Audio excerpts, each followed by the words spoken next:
The idea of self-worth and your confidence should always come from within you. Becoming is a byproduct of the unbecoming. Detachment does not mean that you have no ambition in life. It means absence of fear and greed. If you work on your fear, you will have no greed. Thinking is simply an act of digging information from your past. Welcome from my part too to this session of the Mathrubhumi International Festival of Letters this year for the Paradox of Peace. It's my pleasure to welcome Shri Kartikeya Vajpai, whose debut novel, The Unbecoming, arrives at the intersection, a rare intersection of fiction, philosophy, and lived spiritual practice. Trained as an advocate and the founder of a boutique law firm in New Delhi, Kartikeya also brings with him an MBA background and years of experience in corporate marketing, worlds that are marked by speed, strategy, and performance. Yet, the unbecoming emerges from a parallel but far more inward journey, a lifelong engagement with stillness, awareness, and self-mastery. As Hanina pointed out, he has been a passionate cricketer since childhood, who represented his state at the under-14 nationals at just 11 and now plays for Team India Lawyers at the Lawyers Cricket World Cup. So, discipline and focus have shaped his life early on, and this discipline eventually opened into deep contemplative practices, including Trataka, transcendental meditation, Mahamudra, and Mahavatar Babaji's Kriya Yoga. So, The Unbecoming, this is the book. The Unbecoming draws from this inner pilgrimage. Framed as fiction, it follows the life of Siddharth, a superstar cricketer, and the novel goes on to become a meditation on ego, karma, enlightenment, detachment, gratitude, faith, and the role of the guru, what the Bhagavad Gita might call skill in action or yoga karma kaushalam. The book has already received remarkable praise, described as transformative philosophy in the guise of fiction by Swami Shivapriyananda, and is a work that shows how unbecoming isn't falling apart but falling in place by Daji of the Heartfulness Movement. And can anyone guess who wrote the foreword to this novel? None other than His Highness the Dalai Lama. So, in the next 50 minutes, I think we'll explore how the unbecoming traverses the borderlands between professional mastery and spiritual inquiry, between ambition and awareness, and what it might mean to us today to unlearn what we think who we are. So, Kartikeya, welcome to Kerala. Welcome to this audience of thinking critically and also very warmly. Welcome. Thank you, Shantiji, for such a warm welcome and for such kind words about me. I'm really grateful, and I feel very grateful to be here in front of all of you. Namaskaram to everybody. Thank you. Yeah. So we'll begin with the title of the novel. The novel is titled The Unbecoming. So it's a deliberate turning away from becoming, the language of what you say, professional success and spiritual help. So may I ask you, why unbecoming, not becoming or evolving or self-realization? Why do you think it's the truest word for your novel? Well, as you've mentioned, that the unbecoming is a spiritual fiction. It's a transformative philosophy in the guise of a fiction. And the title, The Unbecoming, talks about getting in touch with that seed of completeness, which is there in each one of us. But we become so busy pursuing the ambition of becoming that our journey becomes an outward search. It's almost like looking for a missing link within you, outside. But with this, when you pursue becoming, you're trying to see yourself from the eyes of the world. And your sense of achievement comes from how the world is treating you. It's a very fragile state to be in. The idea of self-worth and your confidence should always come from within you. But we get so busy projecting ourselves outward in becoming that we never ever acknowledge that dormant seed of completeness which is there in every soul, waiting for us to recognize it by taking the journey inward. That's why I say that the unbecoming is the true path. Becoming is a byproduct of the unbecoming. Because once you embrace the path of the unbecoming, you're not identifying with any role, any position, any designation. Because we take these designation and tags very seriously in life. And our whole identity revolves around it. It's a very narrow way of pursuing something in the materialistic world. When you embrace the journey of unbecoming, you tap onto the true nature of flow, of life. That is, letting your intuitive wisdom, your creativity interact and become a co-creator with the moment. So when you embrace unbecoming, you will write many chapters of becoming without even identifying with it. But once you make becoming your single-pointed pursuit, it's a byproduct of unbecoming. And when the byproduct becomes an attraction, you're always looking for this constant validation and this constant restless search for meaning outside, which we never get. It's a very restless journey. But the moment you try to look within, by stop projecting, by stop the idea of becoming, and get present to that source which has the power to help you take any shape or form this present moment demands of you. By not limiting yourself in the box of becoming, is what the unbecoming is all about. Thank you. So that's it. So it's going to be a byproduct. Each chapter becoming into something which definitely would take us towards unbecoming. So the novel, in fact, as Kartikeya pointed out, urges us to turn inward, to slow down, to practice mindfulness, to shed ego. But for such a novel, you have chosen cricket as its framework, narrative framework. And as far as I understand, cricket is one of the fastest, most, outcome-driven and visually kinetic sports. So I believe this contrast has been deliberate, and even here, throughout the entire novel, your Unbecoming, the novel, it speaks directly to the theme of our festival, the paradox of pace. So my question is, was cricket your way of staging this tension between velocity and stillness, between public performance and inner presence? Well, Shantiji, they say that the writer is a sum total of his own experiences of his life. And cricket is simply a medium for me to explain how to enter into that state of flow, where you are so present that your inner spontaneity blossoms and your awareness very creatively, intuitively guides you what is coming next. You're meeting the present moment without the notion or an anticipation of how it should be. Also, by not looking at it from the lens of your past. It's very seldom, it's an act of dare, courage to meet the present moment and see it for what it is, and not try to bring your expectation into this present moment, or not try to see it from the lens of your past. So any sport, any professional sport which demands your absolute presence becomes a very beautiful medium to explain how to enter into that state of flow.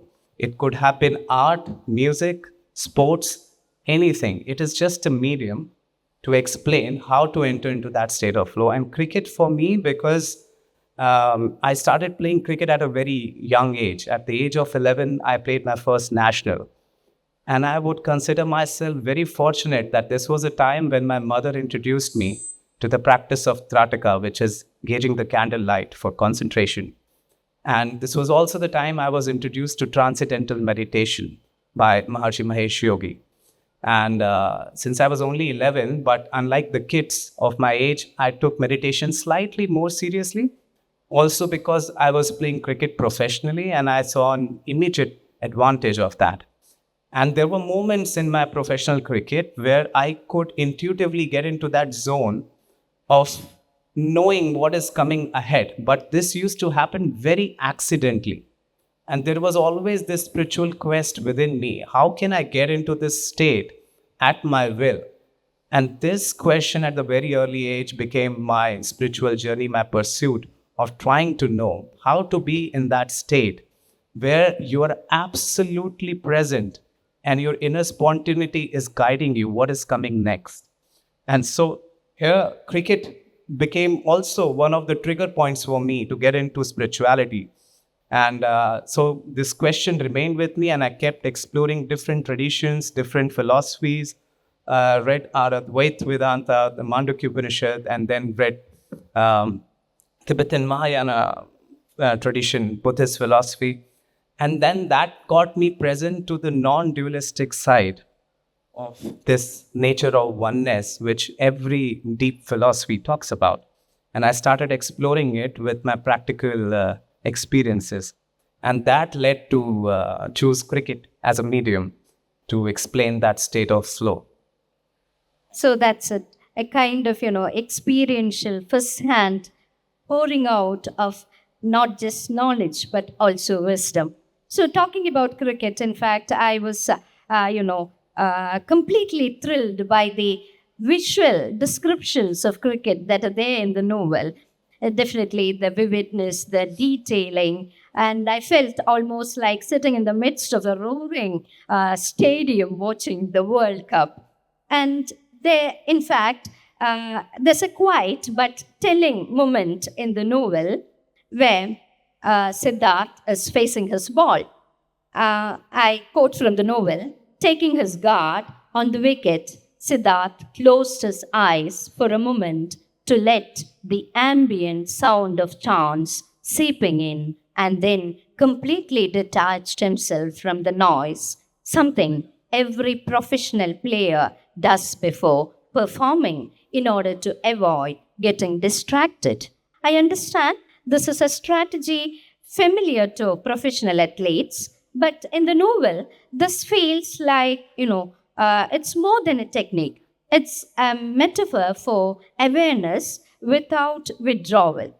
So, how can one make use of detachment as a way of, engaging with the world more fully rather than escaping from it? Again, speaking to the paradox of pace. Thank you, Shantiji. I think it's a very, very important question. The question on detachment, which is very important for not only an athlete, but it is required in our day-to-day functioning when we go to our offices or whatever nature of work that we are doing. The word detachment always fears a lot of people because they start relating it to a monastic life, that maybe it is meant only for saints. But detachment does not mean that you have no ambition in life. Detachment is simply a tool to enter into the state of flow. It means absence of fear and greed. And the greatest philosopher that I have known who has spoken about is about Lord Krishna, when he taught Arjuna that focus on your karma, don't focus on the outcome. So if you want to be 100% present in any action, it becomes very important that you are detached from fear and greed. I say this illusion, Maya, has two weapons, fear and greed, to take your attention span away from any action, from any task. So if, just to give an example from a cricketer's context, when a batsman is playing well and he's 100% present into his action, what takes his attention away is either the influence of fear or greed. So when he's under the influence of fear, now his attention has shifted away from focusing into the moment to thinking about the outcome. Now he's more stressed about thinking that what if I don't score a century? Maybe next day my name would not be there in the team. My selection would not happen. Now, half of his attention has been robbed by the outcome. It's the influence of the fear. And now he will never be in the zone to play his best. Same thing happens when greed takes over you. When you're playing well, and if you get influenced by greed, you go predetermined. You start putting your desire into this present moment. You're not present. You think, okay, the next ball I'm going to step out and hit it this way. But you're never sure of whether the bowler will pitch the ball in that zone or not. But we are often overtaken by greed. So, what takes you away from a state of flow is the influence of fear and greed. And it becomes very important, detachment as a tool for anyone who likes to let his inner spontaneity guide his action and be 100% present into the moment, to learn detachment, to be free of fear and greed. And if I go slightly deeper into the nature of fear and greed, they're not different. They're exactly the same. What are you most fearful about? Things that you're most greedy about. There is no difference. If you work on your fear, you will have no greed. And opposite is also true. If you start working on your greed, you'll become fearless. So they are very complementary. And detachment is the only tool which can teach you how to be in that state where fear and greed both are absent. Thank you. Thank you, Kartikeya. Talking about this fear, there's another fear that you referred to in the novel. Actually, reading this novel personally had been a kind of a spiritual journey for me, much like a quiet spiritual companion is sitting close by me, answering some of my anxieties for that matter, which might come your way too at some or the other point in life. At one particular point, Siddharth reflects, no matter how much you contribute to your country and the sport, one bad phase obliterates it all. They make you look like a cipher. So this feels painfully familiar in a world where your worth gets constantly measured, revised, and judged. So, talking about this kind of a fear of erasure, or rather the fear that a single mistake, a single failure can undo a lifetime of effort, how do you feel or what do you think about this fear shaping modern identities? Of course, in any walk of life, when we take our identities very seriously, then we put ourselves in what I call into the cage of known. What you know becomes your identity, and you don't allow a fresh perspective to seep in out of it. This is what ego is, right? Whatever we have experienced in life, and why we do not invite a fresh perspective, because there is the nature of the present moment is very uncertain. It creates a strange fear of unknown, of not being able to predict the outcome. That's why we always like to revolve around what is already known to us. And this is the same fear everybody goes through in their professional life, that whatever we know, we become too comfortable revolving around what is already known to us. And we don't allow a fresh perspective. I say that the human mind operates only in two zones.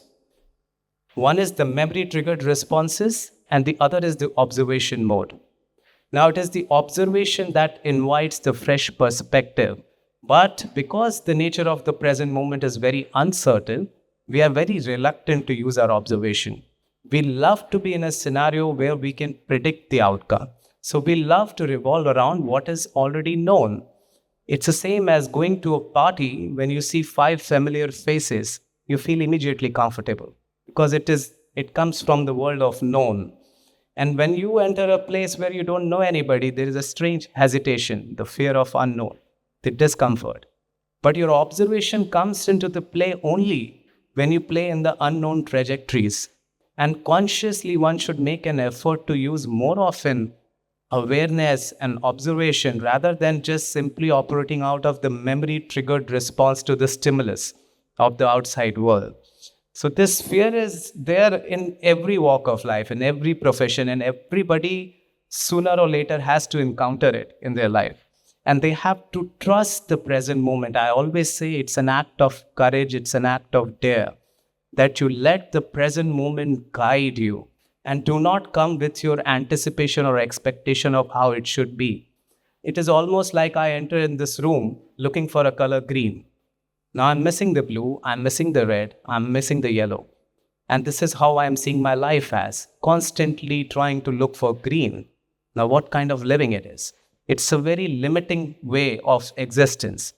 So, when we embrace the present moment and when we let our present moment guide us what is coming next, we become a sort, and it is not possible without the practice of trust and faith. See, I think I should go slightly more deeper, and I wanted to talk about the senses. I think it's a good time to talk about it since we are talking about this concept. Understand that our five senses are designed to interact with the outside world. They cannot make you see the awareness or the God consciousness, whatever name you like to address it with, which is within you. So they can only interact with the outside world, which is what we call as duality, that spirit of oneness, that consciousness, that universal consciousness, which is binding each one of us, is within us. It requires an inward looking. And because the senses only interact with the outside world, they cannot make you see this awareness. So let me put it this way, that your awareness is hidden under your sense perception. So if you see in any form of meditation, what are they doing? The first thing that they do is that they close the strongest interaction with the outside world, which is your eyes. So you close your eyes. And you also find a quiet room in your house where there is no distraction of the sound. So you're closing another strong sense. You're not eating anything. You're not touching anything. You're going on rest. And when that stillness is achieved, the awareness pops up. So it's an art of resting your five senses. And there's a chapter in the book called Rest in Action. So when that rest is achieved, the meditation happens to you. You don't do it. And it's the art of keeping your five senses at rest. It's also a saying in Sanskrit which says that Indriyon ko apne vash mein rakho. So who controls the senses? It's the awareness. So the job of your senses is simply to take command for an action. And there are two command centers. One command comes from the space of awareness. And awareness knows which sense to use for that particular action and which to put it at rest. Because if all five senses are active, it's a distraction. It's not a concentration. You can never be in the moment. For example, for a cricketer, sound is a distraction. There are thousands of people shouting your name. And you have to pay attention to a 140-kilometer ball coming towards you. And if this sense is too overly engaged, you will not be able to concentrate. And in cricketing language, they call it calming your nerves, because your nerves are connected to your senses. So the first thing to experience the sense of awareness is to learn how to be in a state of rest. It's called stillness in action, rest in action. It is also the domain, a spiritual domain of Shiva and Shakti. These are energy forms. Shiva is the stillness within you, that silent observer. Shakti is the cosmic movement, the action, the creative energy, which is giving birth to every moment right now. And perfection in any action is the union of Shiva and Shakti. It's the union of stillness and action. If there is no stillness in your action, there is no grace in it. Ask any professional dancer over here. She'll tell you that what brings grace in her action is the stillness in the moves. What makes a sound interesting is the silence in between two notes. If I don't pause at the right time, I'll not be able to resonate with you. If I speak too fast, you'll make no sense out of what I'm saying. So any perfection in any action is the union of stillness and action. And if you have to understand from a cosmic philosophy that when your stillness meets this cosmic action, together they give birth to intention and manifestation. Intention is their first child, Kartikeya, which coincidentally also happens to be my name. And manifestation is Ganesha. That's why we always praise Ganesha before doing any ritual or a task or a new beginning.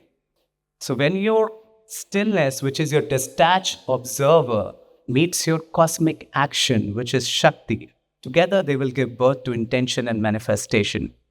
And Shakti will never touch you if there is no Shiva in you, if there is no stillness in you. Take it as a camera lens. If you're moving it too fast, the picture is always blurred. It's only when you go still, it's only when the Shiva is there, that stillness is there, that the picture, the autofocus now works and the picture now appears very clear. So in any action, you have to make it a goal to take your silent observer, to take your Shiva, the stillness, along with that cosmic movement. And that results into a perfection in any action for a sportsman, for a philosopher, for a musician, or for a businessman when he has to take important decisions into his day-to-day affairs. So I think, yeah, that answers it. Fabulous. In fact, when you talked about the senses, the Panjendriya, the fear of the unknown, Shiva, Shakti, union, I was reminded of Krishna's horses, the 5 horses in Bhagavad Gita. And talking about Krishna-Arjuna Samvada, it took me to the 2 characters in your novel, Ajay and Siddhartha. So the Ajay-Siddhartha relationship draws on one of the oldest archetypes in literature and spiritual thought, the guru-disciple dialogue.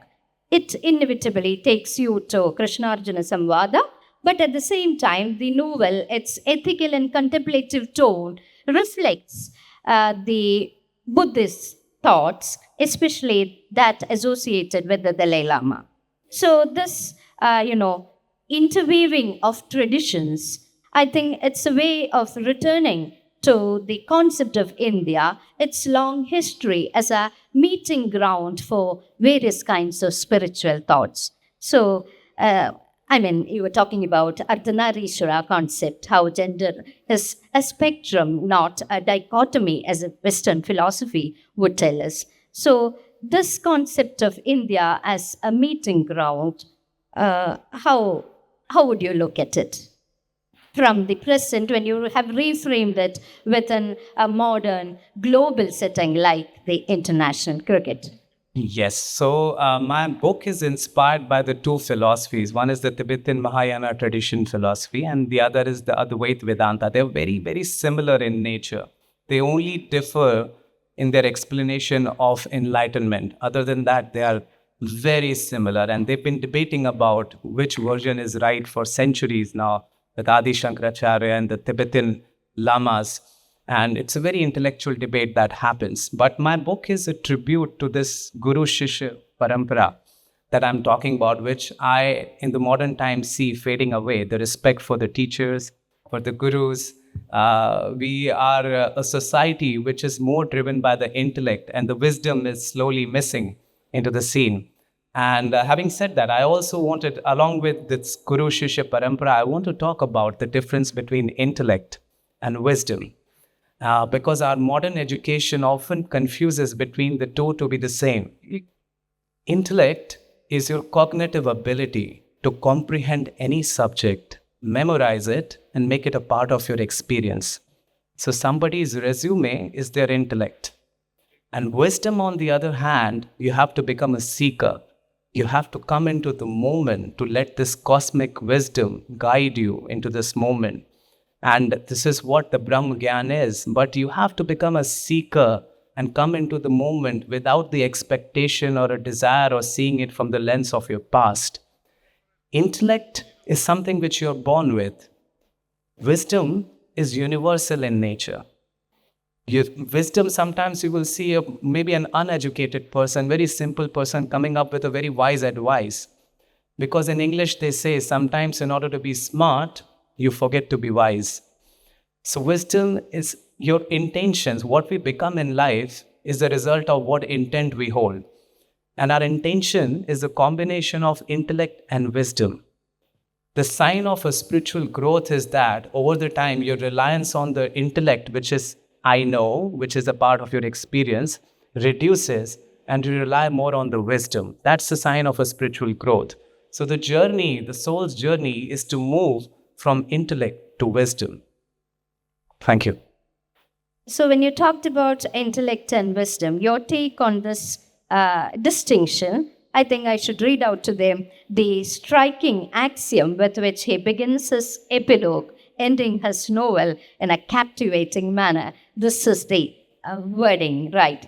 Intellect is what you desire of the situation, and wisdom is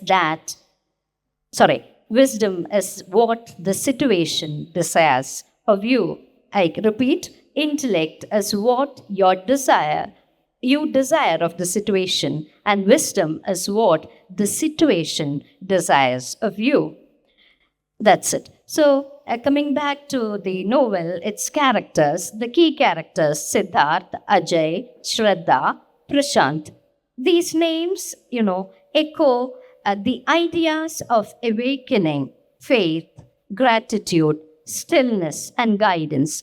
So, was this naming a part of the philosophical architecture of your novel? And how far do you want us, your readers, to read these characters symbolically alongside their realism? They're, of course, realistic, they're, of course, round, but there is the symbolic value.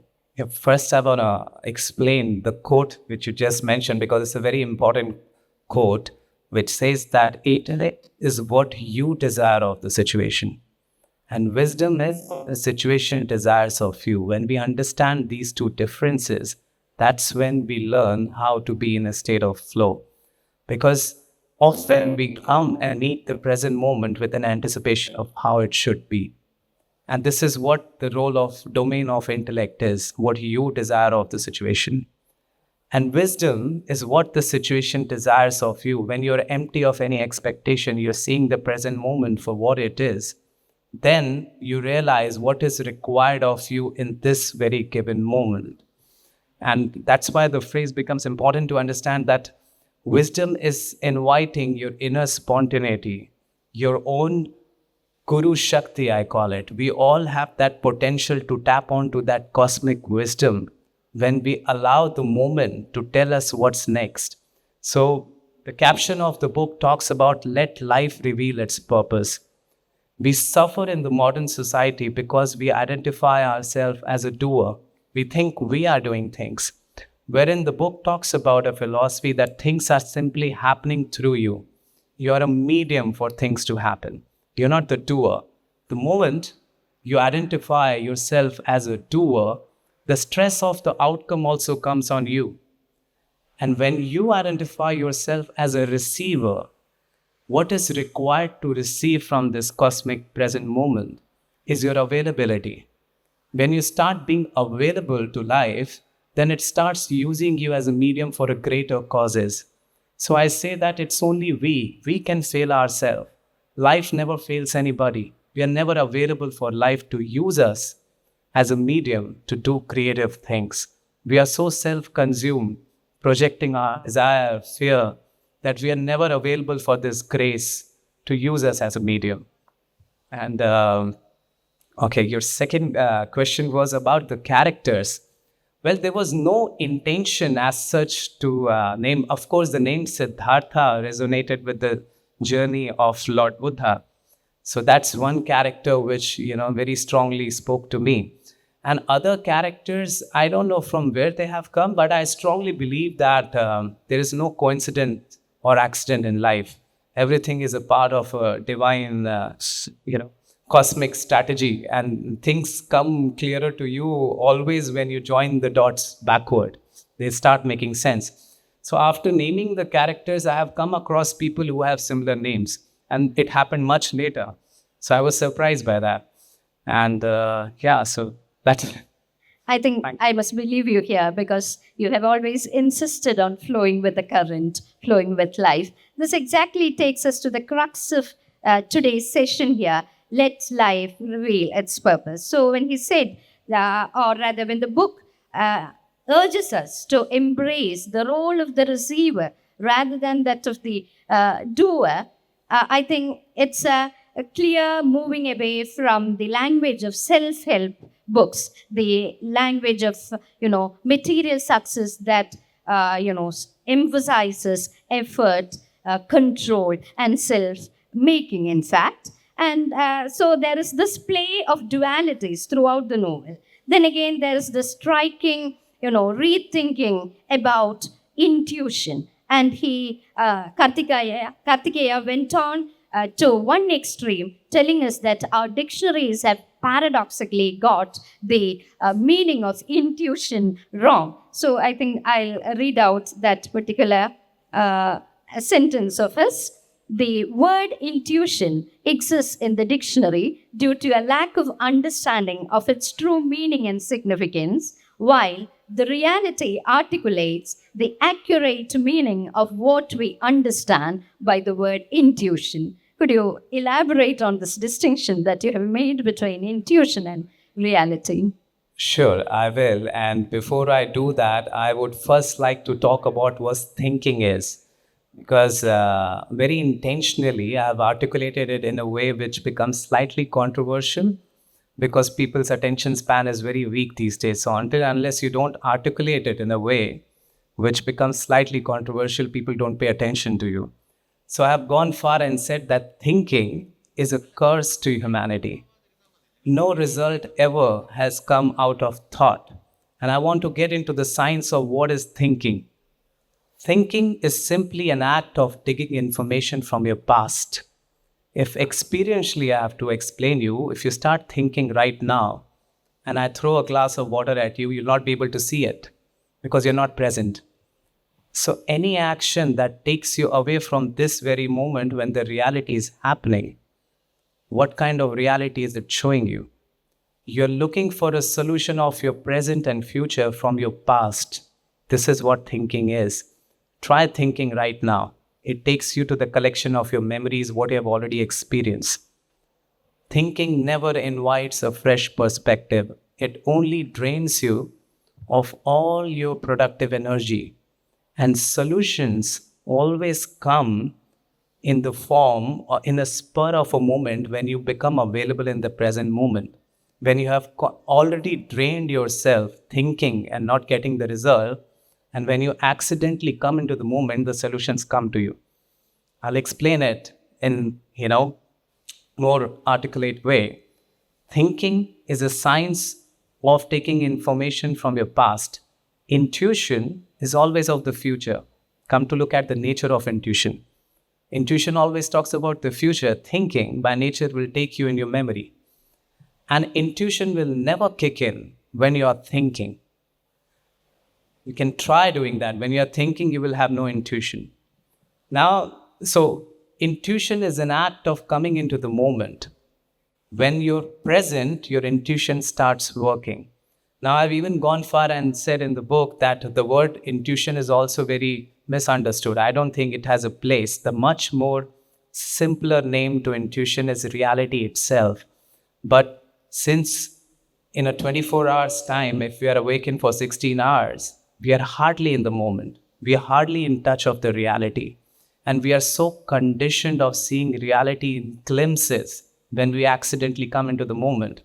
Because most of the time, maybe out of 16 hours, more than 15 hours, we are constantly relating with our past. And basis that, we are anticipating our future.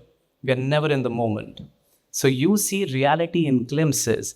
And next day when something similar happens, you call it, oh, I had an intuition of something like this yesterday. Accidentally, you were in the reality. The much more simpler name of intuition is reality itself, but because we are conditioned to see reality in glimpses, we name those glimpses as intuition. So once we start working on our attention span, you will realize intuition is nothing but a reflection of the reality. When you are seeing the present moment for what it is, and whatever, and it starts guiding you intuitively what is coming next. But it's an art of being available. So that is what I meant when... So as you can see that... I'm so sorry, but I think this requires a little more elaboration when I say that no result ever has come out of thinking. You go back, all the major inventions came when in the form of a vision. Be it Ramanujan's mathematical equations, they're a form of visions that he got. Be it Nikola Tesla, he used to get dreams and next day he used to work on those things. And even in our day-to-day affairs, let me put it this way, how solutions come. When in a board meeting, 10 people are trying to find a solution to a problem. After half an hour of deliberation, you will see that one person will come up with a very simple answer. And all 9 of them in the room would be thinking it was so simple. Why I couldn't think about it? Well, you couldn't think about it because you were thinking, and that person just got tired of thinking. And a spur of a moment, the solution comes. You will see when you have drained yourself trying to find a solution of anything, the solution might come at a very strange place, maybe under a shower, maybe when you're driving. Solutions come when you become available, when you accidentally come into the moment. Because solution you're looking for, we often look for a solution of the present moment and of the future. You cannot find a solution of the present from your past. It will never be the same. And thinking by nature is a science of digging information from your past. That's why there's always a missing link. The solutions are never perfect because they don't have a fresh perspective in it. You're simply trying to see things from the lens of I know, which is your past experience, your ego, your conditioning, your clingingness to the identity on the subject. When you approach any situation with a notion that I know, you're blinded for a fresh perspective. You never see it. So, yeah.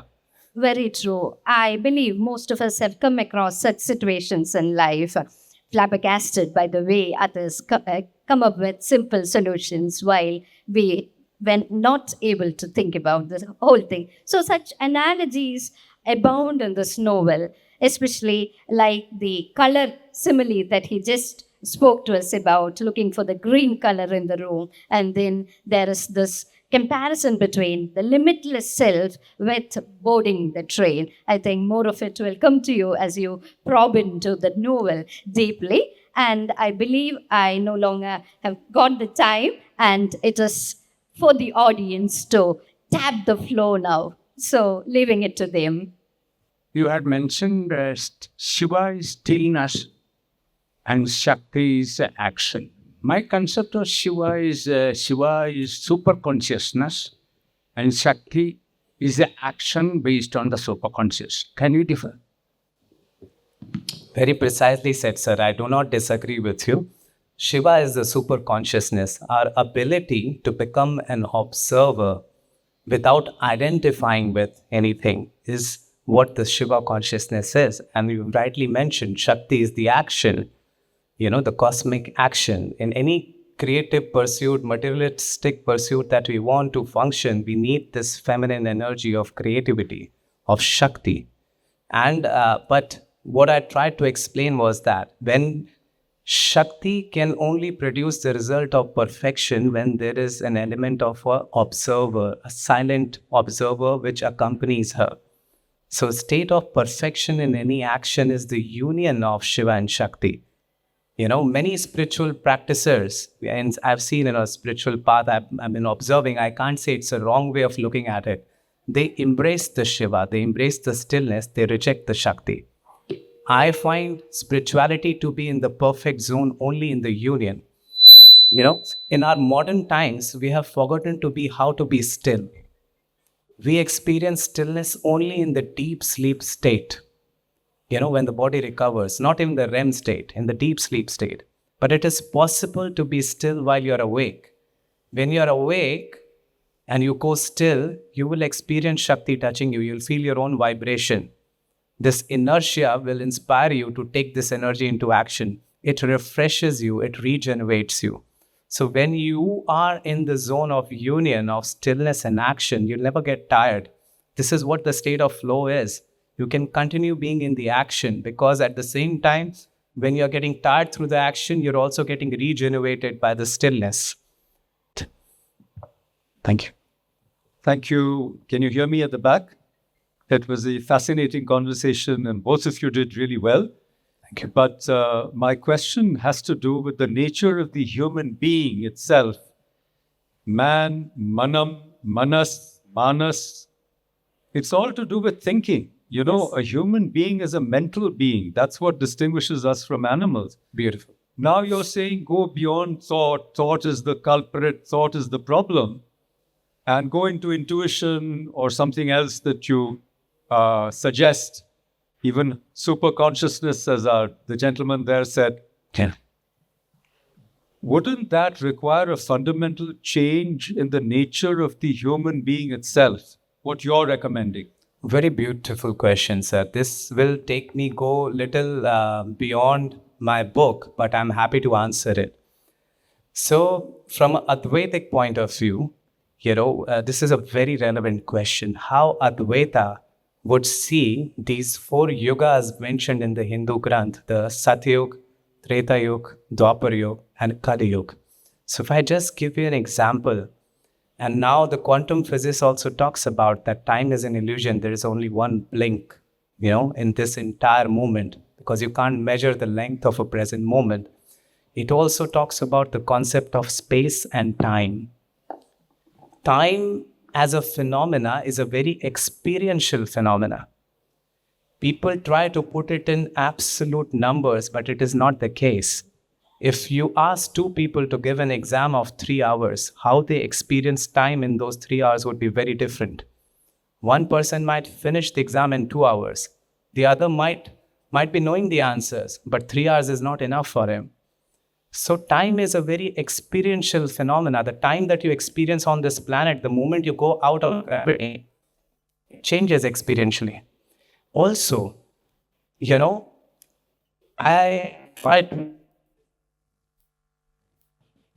It's not working. Okay, it's working again. Thank you. I'm trying to explain this thing in my book also, that what is the spiritual? Quantum physics has also already spoken about the concept of time. What is the spiritual answer to time?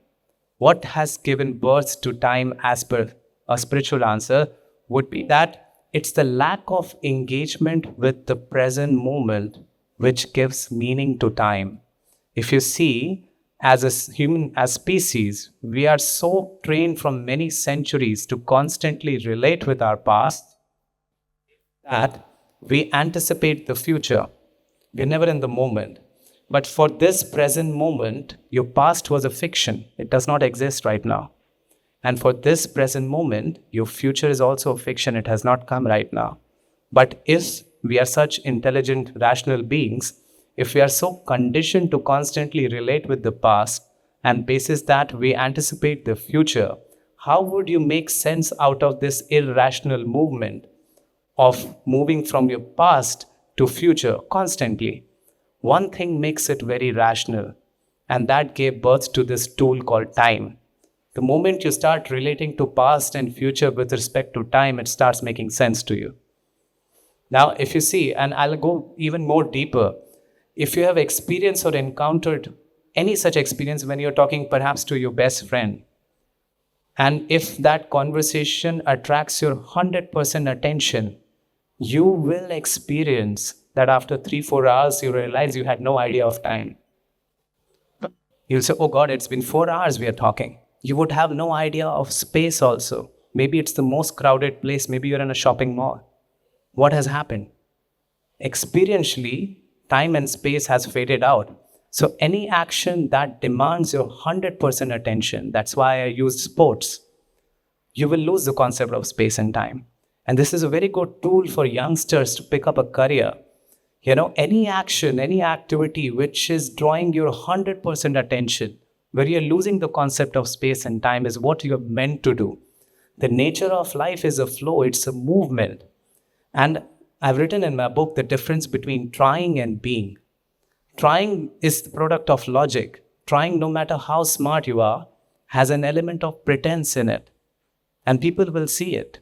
You might be very intelligent, but people will see the person is trying too hard, right? And being is your most authentic state. It is opposite of trying. It is effortless because the nature of life is a flow. And if you want to tap onto the flow, you need to flow along with it like a co-creator of reality. And for that to happen, you have to give up trying. You have to come into the state of being.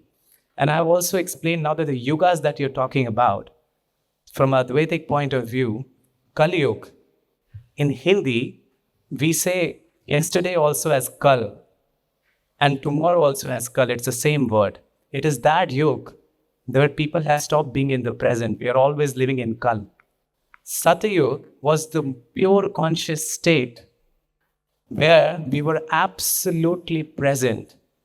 And the first shift in consciousness happened from Satyug to Treta. And that shift, if I have to explain scientifically using the Buddhist philosophy, that shift happened because of identification. The human mind, the perceiver, started labeling things. So I started giving name to this thing called glass. Now, what is glass in it? It's all the causes and condition and the components coming together to perform a function. And to that function, my labeling mind is giving it a name, glass. If I start putting pen in it, it becomes a pen stand, right? So it's only the label that has been given. But the problem with identification and labeling is that it immediately triggers memory responses. So the next time when this thing comes to me, I'm not seeing the entire phenomena or what has gone into the glass. I'm only relating with the name, glass. It is triggering my memory. This was the first shift of this from Satya to Treta. And if you see the war where Ravana, which is a product of identification, ego, that was the first state. And then when you're identifying with things, the next shift happens, the Dwapar. Because when you identify and start using your memory, there's a natural desire of repeating what is pleasurable and ignoring what is unpleasant. So that gave birth to desire. The Mahabharata in the Dwapar Yuga was all about desire. That's how the next shift in consciousness happened. And as Buddha has said, that with desire, suffering comes complementary. Because what is the definition of suffering? It's the gap between the reality and our expectation of the reality. Wider the gap, more you'll suffer. And with that, the next shift comes that we so got used to constantly relating with our past and anticipating future that we had forgotten to be in the present. That is the time going on, the Kali Yuga. You're never in the present. Thank you. Sorry, I took a lot of time for it. Do we have time for one more? Excuse me, sorry, due to time convenience.